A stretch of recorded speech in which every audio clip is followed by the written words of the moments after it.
Hi everybody, thanks for tuning in. We're going to start a new playlist on our channel today, and thank you guys all for tuning in to watch us doing our cooking and TG Sport. Thank you very much for your support on watching those videos. I hope you continue to enjoy those. But we thought we would give it a try, where I'm going to read an excerpt from one of the books that I read regularly. And today we're going to start with a book called The Art of Happiness by His Holiness the Dalai Lama and Howard C. Cutler, MD. And this book was published by Riverhead Books, an imprint of Penguin Random House, LLC, in 1998. And you can get it at just about any bookstore of your choice. This is what it looks like, and it's called The Art of Happiness. I was fortunate enough to see the Dalai Lama in person when he came to Toronto a number of years ago, and I'll always remember it.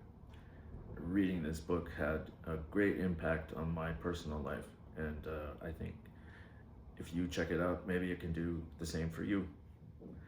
I'm going to start with chapter 9, which is titled Self-Created Suffering. On his initial visit, the well-groomed middle-aged gentleman, elegantly dressed in an austere black Armani suit, sat down in a polite yet reserved manner and began to relate what had brought him into the office. He spoke rather softly, in a controlled, measured voice. I ran through the list of standard questions, presenting complaint, age, background, marital status.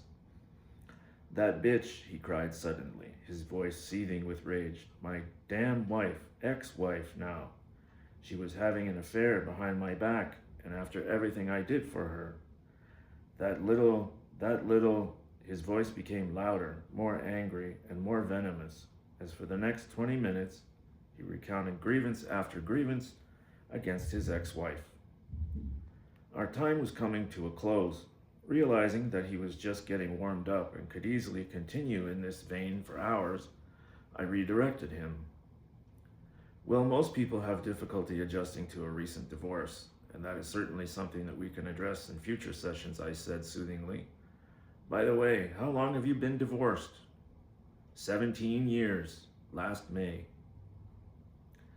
In the last chapter, we discussed the importance of accepting suffering as a natural fact of human existence. While some kinds of suffering are inevitable, other kinds are self-created. We explored, for instance, how the refusal to accept suffering as a natural part of life can lead to viewing oneself as a perpetual victim and blaming others for our problems, a surefire recipe for a miserable life. But we also add to our own suffering in other ways. All too often, we perpetuate our pain, keep it alive by replaying our hurts over and over again in our minds, magnifying our injustices in the process. We repeat our painful memories with the unconscious wish, perhaps, that somehow it will change the situation, but it never does. Of course, sometimes this endless recounting of our woes can serve a limited purpose. It can add drama and a little certain excitement to our lives to elicit attention and sympathy from others. But this seems like a poor trade-off for the unhappiness we continue to endure. In speaking about how we add to our own suffering, the Dalai Lama explained, we can see that there are many ways in which we actively contribute to our own experience of mental unrest and suffering, although in general, mental and emotional afflictions themselves can come naturally. Often it is our own reinforcement of those negative emotions that makes them so much worse. For instance, when we have anger or hatred towards a person, there is less likelihood of its developing to a very intense degree if we leave it unattended. However, if we think about the projected injustices done to us, the ways in which we have been unfairly treated, and we keep on thinking about them over and over, then that feeds the hatred. It makes the hatred very powerful and intense. Of course, the same can apply to when we have an attachment towards a particular person. We can feed that by thinking about how beautiful he or she is. And as we keep thinking about the projected qualities that we see in the person, the attachment becomes more and more intense. But this shows how through constant familiarity and thinking, we ourselves can make our emotions more intense and powerful. We also often add to our pain and suffering by being overly sensitive, overreacting to minor things, and sometimes taking things too personally.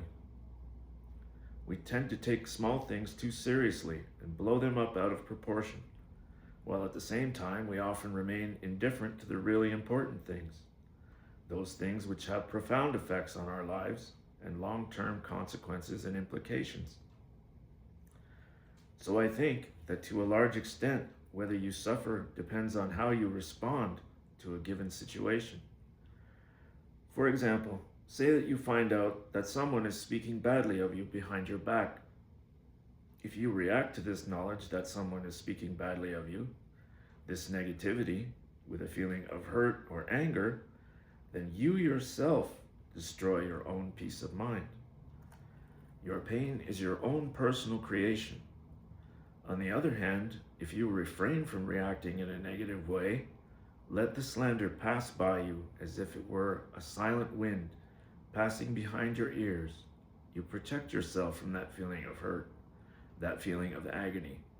So although you may not always be able to avoid difficult situations, you can modify the extent to which you suffer by how you choose to respond to the situation. And we'll wrap it up there for today. And again, the name of the book, The Art of Happiness, by His Holiness the Dalai Lama, published by Penguin Books. Thanks for listening, and we'll see you soon.